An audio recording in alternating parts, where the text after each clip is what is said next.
acara selanjutnya, yaitu kita langsung ke paparan materi mengenai sinergi BKN dan Kemdikbudristek dalam penguatan manajemen ASN oleh Ibu Lia Rosalina Esos MAP dari BKN Kantor Regional 3 Bandung.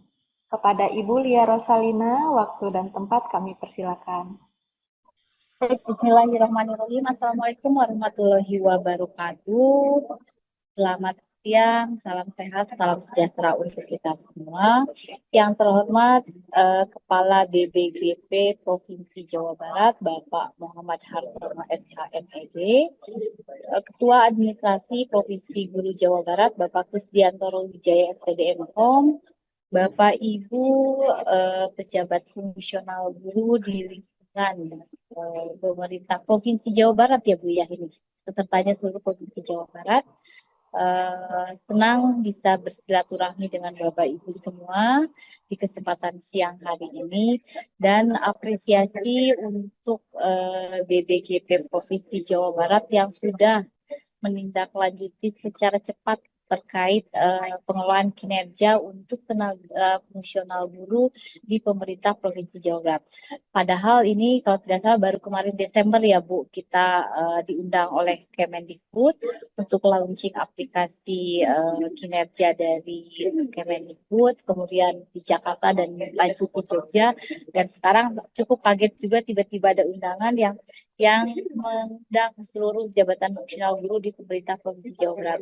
Jadi sungguh beruntung Bapak Ibu para guru di lingkungan Jawa Barat karena mungkin ini yang pertama dilakukan di lingkungan instansi daerah, tentunya dalam rangka pengelolaan kinerja tenaga fungsional guru.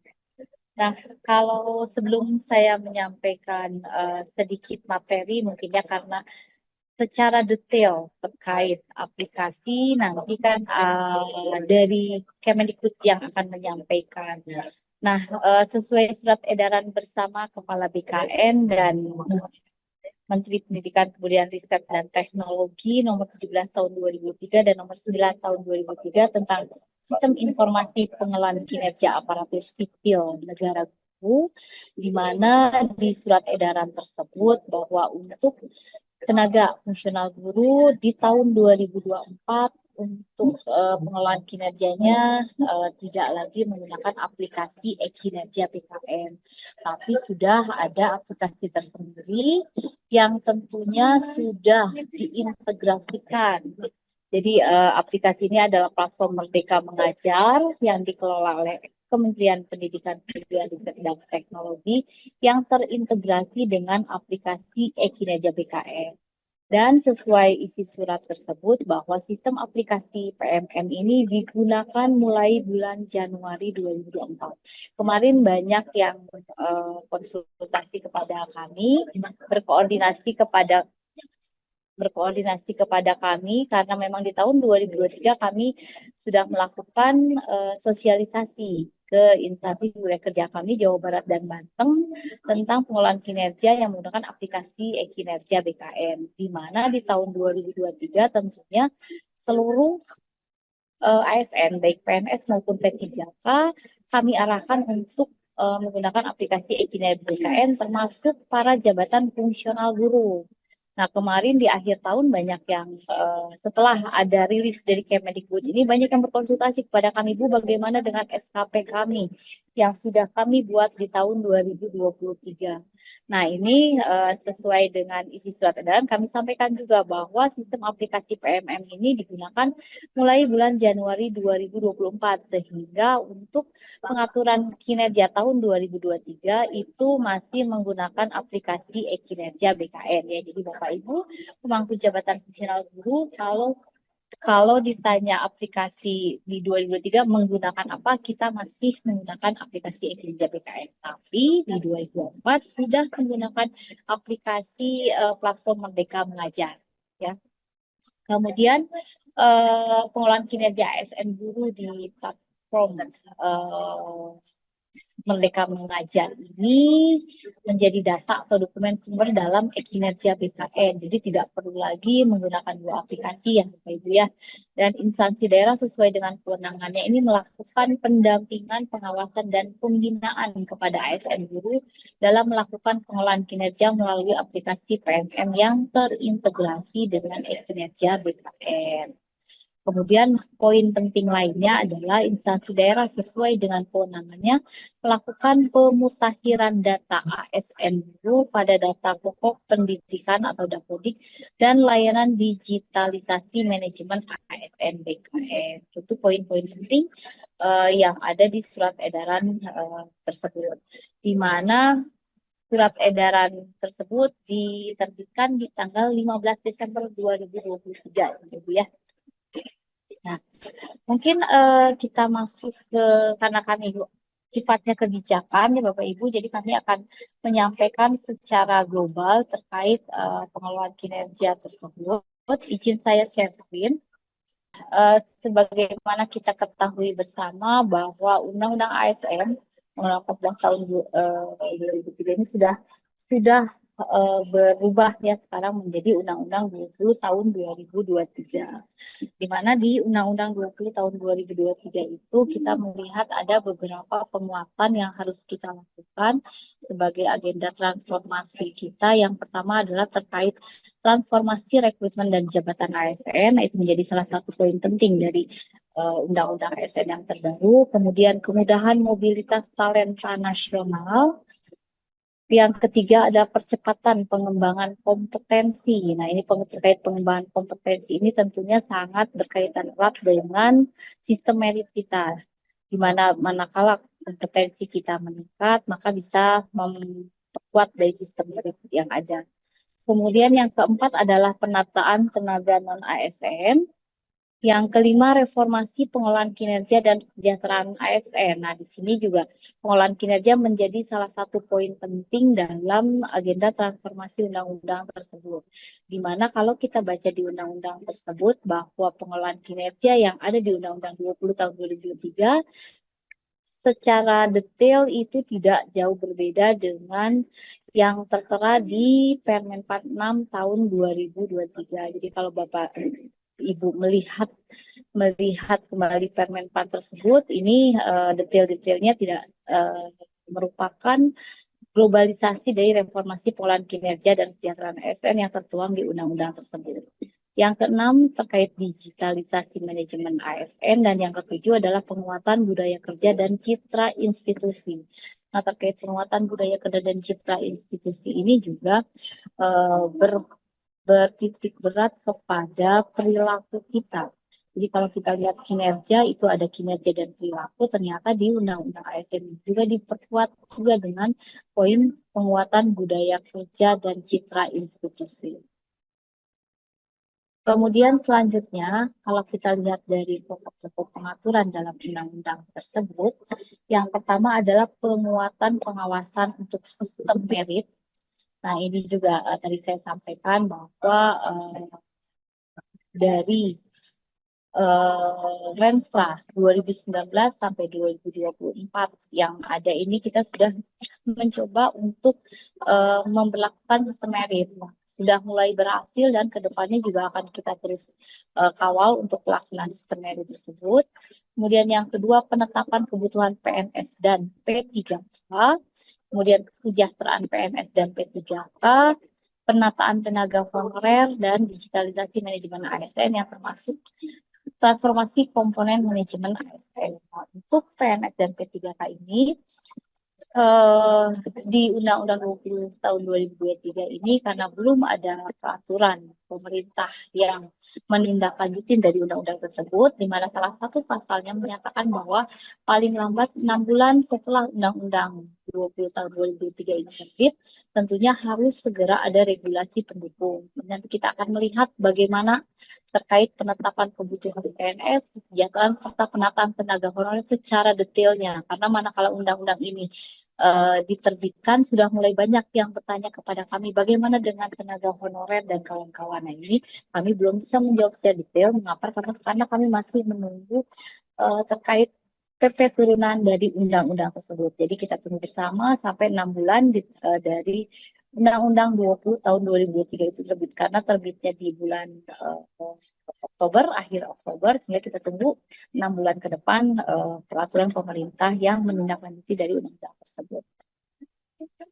Kemudian terkait manajemen aparatur sipil negara, ini di Undang-Undang ASN itu, bahwa manajemen ASN ini terbagi dari dua kelompok, yaitu manajemen PNS dan manajemen P3K, di mana penerapan manajemen ASN yang bekerja di instansi pemerintah disesuaikan dengan karakteristik kelembagaan masing-masing. Nah, manajemen ASN ini terdiri dari apa saja kalau kita lihat di Undang-Undang 20 2023, karena sedikit berbeda, uh, lebih ringkas kalau di undang-undang yang terbaru. Kalau di undang-undang lama itu ada 18 ya Bapak Ibu ya, terkait manajemen ASN. Tapi ini sudah dipersingkat, tapi saya yakin dalamnya itu sudah merupakan esensi-esensi dari 18 manajemen ASN yang sebelumnya. Yang pertama, perencanaan kebutuhan, kemudian pengadaan, yang ketiga, penguatan budaya kerja dan citra institusi, yang keempat, pengelolaan kinerja, kelima, pengembangan talenta dan karir, yang keenam, pengembangan kompetensi, ketujuh, pemberian penghargaan dan pengakuan, serta pemberhentian. Ini yang nanti akan diatur dalam PP turunan dari Undang-Undang 20 tahun 2023. Nah, fokus ke pengelolaan kinerja, karena kita juga yang akan kita bahas adalah terkait pengelolaan kinerja. Apa yang harus kita kita lakukan dalam pengelolaan sesuai dengan Undang-Undang 20 tahun 2023. Yang pertama adalah dilaksanakan untuk pencapaian tujuan dan sasaran organisasi melalui yang pertama peningkatan hasil kerja dan perbaikan perilaku. Karena salah satunya tadi terkait budaya kerja dan citra organisasi, tentunya perilaku menjadi hal yang utama itu ya. Kemudian yang kedua, penguatan peran pimpinan dan penguatan kolaborasi antara pimpinan dengan pegawai ASN, antar pegawai ASN, dan antar pegawai ASN dengan pemangku kepentingan lainnya. Kemudian yang kedua, terkait orientasi pengelolaan kinerja. Ini kalau kita lihat di Permen 46 juga sama seperti ini dalamnya Bapak Ibu ya, terkait orientasi pengelolaan kinerja ini. Yang pertama adalah terkait hasil kerja dan perilaku kerja pegawai ASN, karena seperti kita ketahui bersama bahwa di penyusunan SKP sudah merupakan satu kesatuan penilaian, yaitu antara hasil kerja dan perilaku. Kemudian yang kedua, pengembangan kinerja pegawai ASN.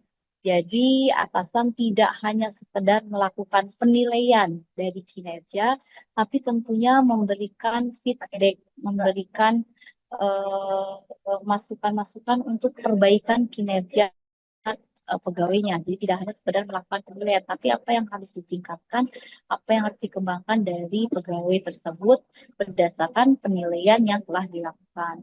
Yang ketiga adalah pemenuhan ekspektasi pimpinan. Nah, ini sudah jelas bahwa di Permen atasan berhak untuk memberikan ekspektasi lebih baik terhadap target kinerja maupun perilaku bawahannya. Dimungkinkan atasan untuk memberikan ekspektasi lebih terhadap target dan perilakunya. Kemudian yang terakhir adalah dialog kinerja. Nah, dialog kinerja ini merupakan hal yang sangat penting. Kapan dilakukan dialog kinerja? Idealnya manakala di awal tahun, manakala para jabatan pimpinan tinggi sudah menandatangani perjanjian kinerja. Nah, ini sudah harus dilakukan dialog kinerja antar atasan dan bawahannya. Para kepala sekolah di awal tahun ini sudah harus melakukan dialog kinerja dengan para gurunya. Apa target apa saja yang harus dicapai selama tahun 2024, kemudian bagaimana cara pemenuhannya, SDM apa yang dibutuhkan, sarpras apa yang dibutuhkan, anggarannya seperti apa, konsekuensi dan pertanggungjawabannya seperti apa. Nah, itu harus sudah didialogkan di awal tahun. Nah, eh, sekali lagi saya memberikan apresiasi yang setinggi-tingginya pada Kemendikbud khususnya, bahwa di minggu pertama bulan Januari ini sudah dilakukan Zoom ya. Jadi minimal di minggu pertama atau minggu depan, 2 minggu awal tahun 2024 ini sudah ada dialog kinerja sehingga para guru sudah bisa menurunkan kira-kira kinerja, target-target kinerjanya seperti apa. Kemudian selanjutnya, bahwa pengelolaan kinerja ini digunakan untuk menjamin efektivitas pengembangan pegawai ASN serta pertimbangan pemberian penghargaan dan pengakuan serta sanksi. Karena sebagaimana kita ketahui bersama, di PP 30 tahun 2019 sudah ditentukan terkait reward dan punishment-nya, manakala JPT dengan penilaian kinerja sekian, maka dia bisa di jabatannya diberhentikan, kemudian bisa ke jabatan yang lebih rendah. Kemudian untuk jabatan administrasi ke bawah itu bisa sampai dengan diberhentikan tidak atas permintaan sendiri. Nah, itu salah satu punishment. Ya, saya ulangi kembali terkait talenta dan karir. Yang perlu kita perhatikan ada terkait kualifikasi, kompetensi, kinerja, dan kebutuhan instansi. Kemudian juga yang selanjutnya adalah berdasarkan sistem merit melalui manajemen talenta, maka pengembangan talenta dan karir dilaksanakan melalui dalam satu instansi pemerintah, antar instansi pemerintah, atau keluar instansi pemerintah dimungkinkan Bapak Ibu ya. Dan Presiden berwenang melakukan mobilitas talenta secara nasional untuk mendukung prioritas nasional sesuai RPJM dari pemerintah tersebut. Nah, apa yang dilakukan sinergitas penguatan manajemen ASN yang telah kita lakukan antara BKN dan Kemendikbud. Yang pertama adalah Kemendikbudristek bersama BKN sudah mengintegrasikan platform Merdeka Mengajar dan kinerja BKN. Jadi sekali lagi Bapak Ibu, selama tahun 2023 kami tidak henti-hentinya melakukan sosialisasi kepada instansi daerah, mengarahkan instansi untuk menggunakan aplikasi e-kinerja kami. Dan alhamdulillah, sekali lagi saya sampaikan bahwa Kemendikbud Ristek ini sudah mengintegrasikan aplikasinya dengan aplikasi e-kinerja BKN sehingga sudah bisa menggunakan aplikasi tersendiri. Kemudian terbitnya surat edaran bersama Kepala BKN nomor 17 tahun 2023 dan nomor 9 tahun 2023 tentang sistem informasi pengelolaan kinerja aparatur sipil negara khususnya untuk jabatan fungsional kita. Kapan waktu pelaksanaannya? Nah, di tanggal 19 Desember 2023 ini sudah dilakukan launching bersama platform Merdeka Mengajar dan aplikasi e-kinerja di Jakarta yang dihadiri langsung oleh Bapak PLT Kepala BKN dan para JPT Pratama yang hadir saat itu di antara PPSI itu semua hadir. Kemudian kapan mulai berlakunya? Ini berlakunya sebenarnya mulai 1 Januari 2024 untuk pengelolaan kinerja guru. Dan di tanggal 15 Januari 2024 ini mulai berlaku untuk pengelolaan kinerja kepala sekolah. Teknisnya seperti apa untuk pemanfaatan aplikasi PMM tersebut dari Kemendikbud. Kemudian manfaat penggunaan PMM dan e-kinerja ini yang pertama sangat praktis karena dokumen yang diisi dan disiapkan sudah ada Bapak Ibu. Jadi kalau kemarin masih ada kesulitan dari para pemangku jabatan fungsional manakala menuangkan rencana hasil kerjanya harus seperti apa. Karena Menpan 1 tahun 2023 dan PKBKN 3 tahun 2023 terkait pembinaan jabatan fungsional di mana butir kegiatan sesuai Permenpan tersebut adalah sudah tidak ada sekarang. Jadi kita para pemangku jabatan fungsional tidak lagi melihat butir kegiatan. Kalau yang lalu menuangkan SKP itu memindahkan butir kegiatan, sekarang tidak seperti itu. Tapi benar-benar cascading dari atasannya, dari kepala sekolahnya.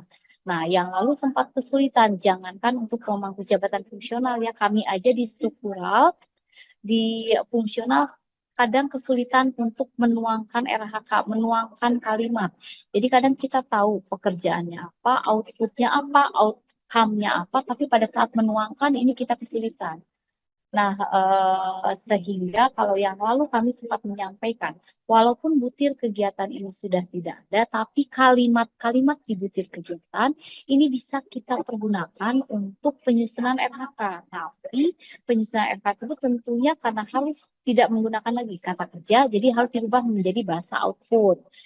Yang misalnya eh, guru butir kegiatannya adalah mengajar selama misalnya 48 jam pelajaran misalnya. Nanti pada saat memberikan materi ke siswa misalnya. Jadi kalimatnya kita rubah. Nah, di platform Mandiri ini lebih simpel kalau tidak salah. Jadi sudah ada pilihan Bapak Ibu kalimat-kalimatnya. Jadi Bapak Ibu tidak usah lagi sulit untuk menuangkan kalimat karena tinggal memilih. Nah, ini juga mungkin yang menjadi bahan buat kami juga di aplikasi e-kinerja kami juga ke depannya harapannya sudah ada pilihan sehingga kami tidak lagi kesulitan untuk menuangkan RHK karena tentunya untuk seluruh pemangku jabatan pasti sudah ada standar kompetensi jabatannya. Kalau guru pasti sudah standar kompetensi, pejabat administrator itu pun sudah ada standarnya sehingga sebenarnya sudah bisa dituangkan di aplikasi dan